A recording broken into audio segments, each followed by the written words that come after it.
I'm here to tell you that your Hatchimal may not always hatch. Let's talk about it. Come on, let's go. Let's go pee pee poo poo. Sadie, you're incredible. Let's go.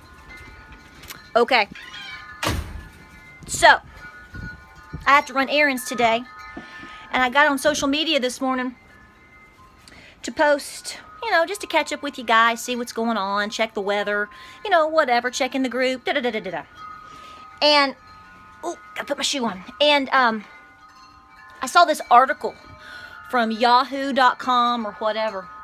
And I may have to get a scrunchie. I can't stand that.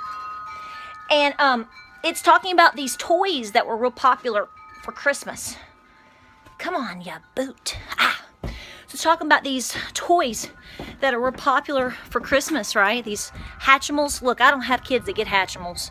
Not because I don't have anything against, because I have something against these toys, but because I have 3 teenagers practically. So, but the deal is, oh, it's windy, y'all. I have to go somewhere where there's no wind. I posted this article about these people like losing their minds over this thing, and which I'm totally out of the know. And then now that they don't work, these little Hatchimal toys, I guess if you're supposed to hatch and hatch this little critter or animal or something, kind of like an egg or whatever. People are suing this company because the animals didn't hatch. Let's talk about this. Let me get somewhere where there's no wind. Good morning.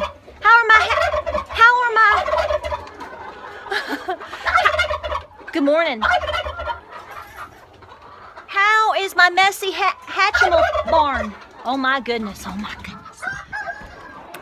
So before we talk, let's see if one of my Hatchimals have hatched from my silkies, right? Let's see what we got down here. I see her.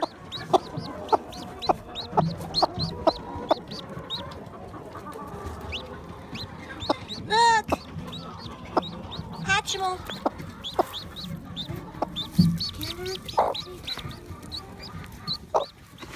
Okay, so the reality is it's very windy and I have to run errands and I want to get you in on this video because you asked. So if it's windy, I apologize. So here's the deal. I know we look at articles and laugh and go, oh my gosh, those silly little kids. Look, I'm not knocking a kid for wanting a toy and being let down about a toy. We all had weird toys as kids. Do you think Barbie and Ken is realistic? No. I wasn't much into Barbie and Ken. I didn't look like her, still don't, never will. And Ken didn't have enough body hair. That weirded me out. I'm like, he should have body hair. But I mean, I had Jim in the holograms, and she had beautiful pinkish hair, right? Jim was excitement. Ooh, Jim. So this is not about a bunch of little kids, let's be honest. It's about the adults that are raising them. And it's about the adults that we live with every day. Let's face it. Everybody talks about, puts down, and makes fun of the millennials. If you're a millennial, don't get offended because that's problem number 1 with everybody right now. Everybody gets offended. That's why I didn't talk about this on Facebook. And then somebody said, why don't you express your opinion? I don't understand. I wanted to say, dude, do you know how many people I can offend with this right now? I don't know where the breakdown happened. Somewhere in the 60s and 70s. I know that a millennial is described as being born after, what, 1984? I'm going to tell you right now, the problems that we complain about with millennials is with people that are definitely in that age group, younger, but I see it in people in their 40s and 50s. Big time. So let me just say this, and I'm nobody special, and I'm sensitive too.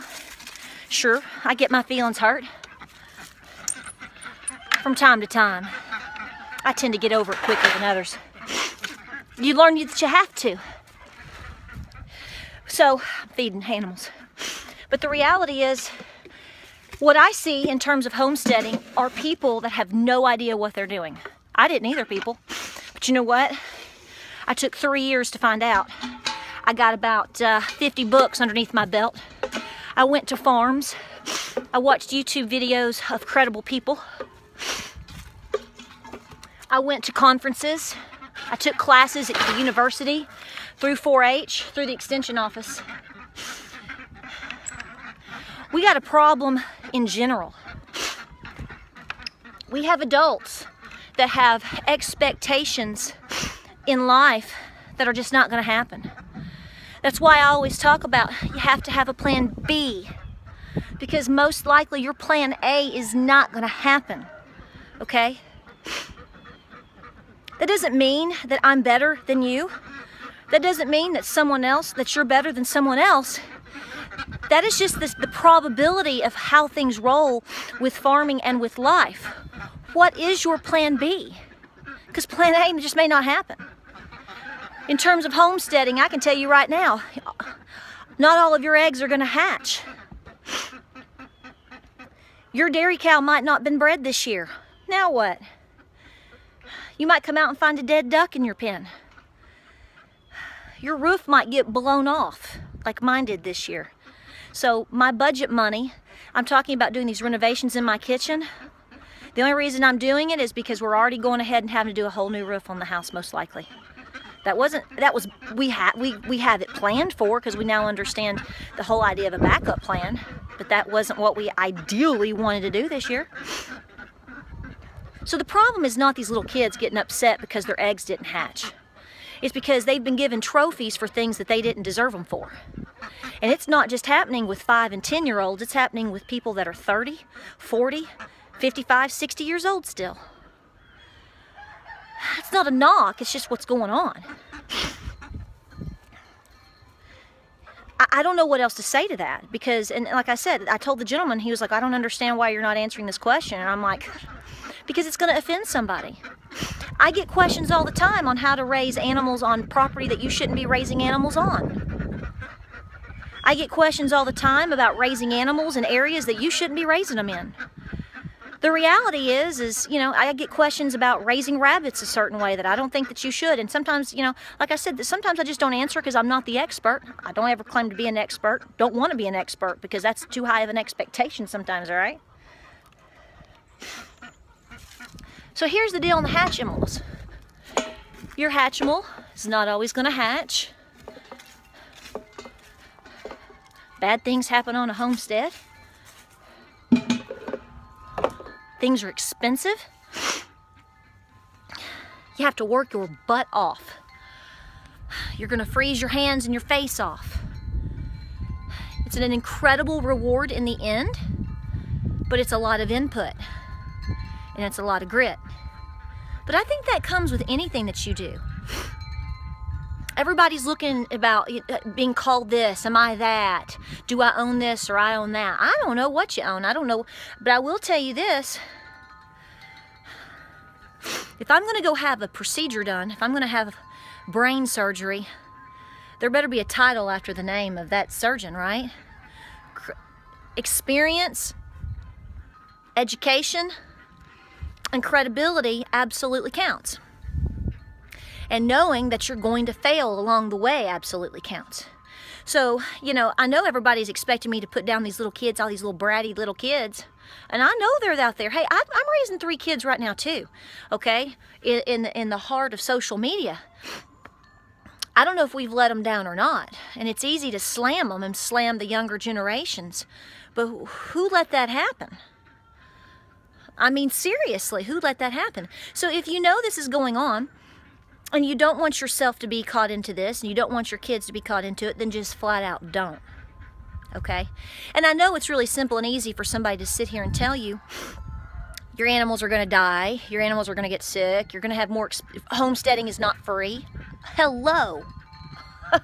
you know, all of these things. But until you absolutely go through the motions with it and experience these hardships, it is hard to understand. I cannot, let me just point blank tell you, I cannot fully understand somebody that has, say, cancer. I've never had cancer. Thank you, Lord, knock on wood, all the things above. I'm just saying I can't completely identify with that because I haven't experienced it. But you need to think about things and you need to have a plan B, right? And I'm going to tell you something else. If your kid got one of these crazy little animals that did not hatch, I think you should celebrate that. In terms of taking it back and getting your money back, well, sure, I'm not the Better Business Bureau here, so I understand that if you bought something and it didn't do what it was supposed to do, you spent your money on it. I understand. But you know what? You take little Jimmy and you set him aside and you say, you know what? Your animal didn't work. What are you going to do? Hey, I know. Why don't we go to Aunt Patara's house and why don't we see if she's got any eggs in the incubator? And let's see how many of her eggs in real life actually hatch. Might be 100% rate. Sometimes it's only 6 out of 10, whatever. It's just life. So before we make assumptions, because we know the first 3 letters of the word assumption about, you know, younger generations and these kids, let's, as older generations, try to understand how this came about and that we in some ways are part of the problem too. So what can we do to help remedy it?